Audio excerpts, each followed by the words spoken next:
Merawat tanaman ini mengajarkan saya kesabaran. Setiap daun baru adalah harapan baru.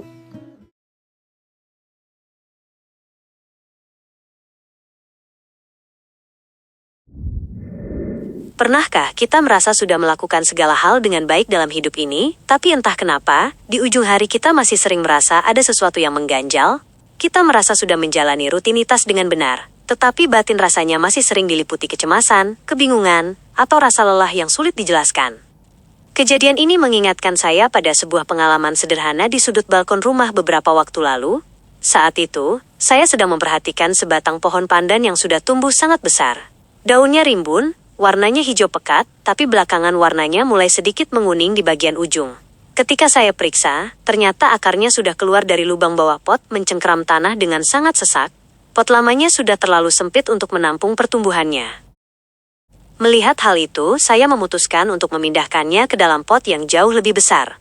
Proses memindahkan tanaman ini ternyata tidak semudah yang dibayangkan.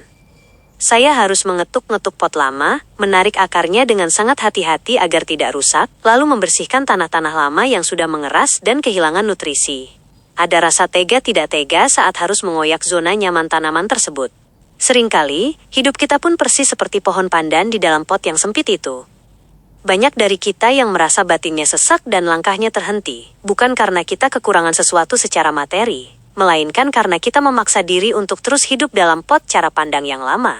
Kita seringkali terjebak dalam kebiasaan menimbun energi negatif, atau memiliki ketakutan untuk melepaskan hal-hal yang sebenarnya sudah tidak membawa kebaikan lagi bagi jiwa kita. Kita sering salah mengira bahwa menata keindahan hidup adalah tentang bagaimana kita menambah ego, sibuk mencari pengakuan dari luar, atau menghabiskan waktu mendengarkan riuhnya perkataan orang lain tentang arti sebuah kebahagiaan. Padahal, esensi sejati dari sebuah pertumbuhan batin justru dimulai ketika kita berani membongkar tanah lama yang sudah mati di dalam diri kita, lalu menggantinya dengan tanah baru yang gembur. Saat saya memotong daun-daun yang sudah kering dan membuang tanah yang mengeras dari akar pandan tersebut, rasanya seperti sedang diingatkan tentang pentingnya kerelaan untuk melepaskan beban di dalam diri kita. Mengurangi beban batin bukan berarti kita kehilangan, melainkan kita sedang memberikan ruang agar energi kehidupan yang baru bisa mengalir masuk dengan bebas.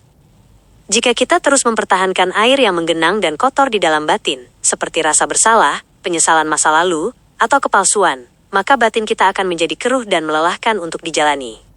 Ketika pot baru yang lebih besar itu sudah siap diisi dengan tanah subur, dan tanaman itu tertanam dengan kokoh di tengah balkon yang tenang, ada sebuah kedamaian luar biasa yang mengalir.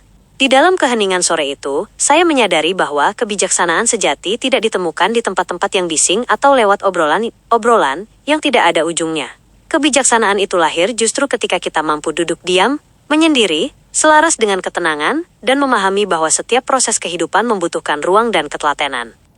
Setiap keteraturan sederhana yang kita bangun dalam keseharian kita di rumah, setiap pilihan untuk menjaga kedisiplinan diri, hingga keputusan kita untuk menjauh dari hiruk-pikuk yang tidak penting, semuanya adalah pondasi dari sebuah bangunan jiwa yang kokoh.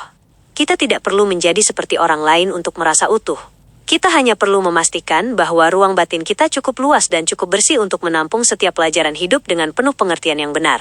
Karena pada akhirnya, keindahan hidup yang sesungguhnya tidak dinilai dari seberapa megah kita di mata dunia, melainkan dari seberapa damai dan rindangnya jiwa kita saat bertumbuh dalam keheningan.